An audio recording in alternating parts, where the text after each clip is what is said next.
All right, welcome back to 3 News at 5. No Cavs game is really over until Mike Polk says it's over. And after looking like they were on the ropes, and they were, folks, they were down 0-2 after the first 2 games in Detroit, suddenly they are back in this series. Things are all even at 2 games apiece, and they go to Detroit for Game 5. Thank you, Donovan Mitchell, for your service. Yeah, absolutely. But as the focus shifts to Game 5 in Detroit, they still have a big, major question remaining. Can they finally win on the road? Our chief sports psychologist, Mike-Polk-Jr., has some thoughts.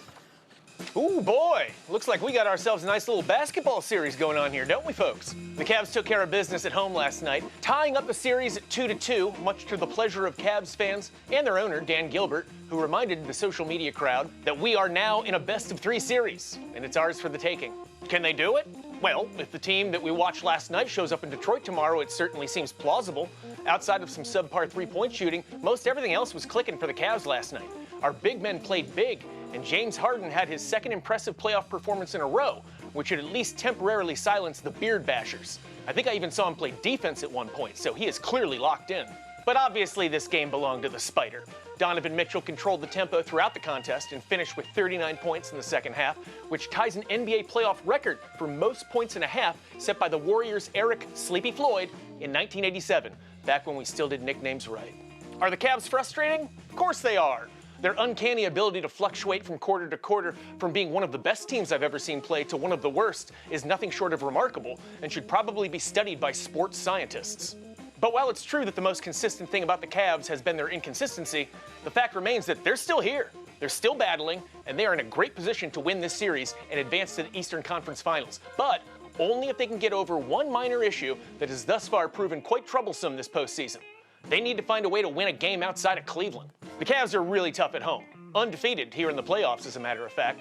The problem is that due to some unfortunate NBA scheduling, sometimes they have to leave their home and play in other places, where they've had difficulty replicating their home court success. And by that I mean they've had none. They hate it out there. But in order to make it to the next round, they are going to have to find a way to win outside of their safe space. So let's try and fix the problem, shall we?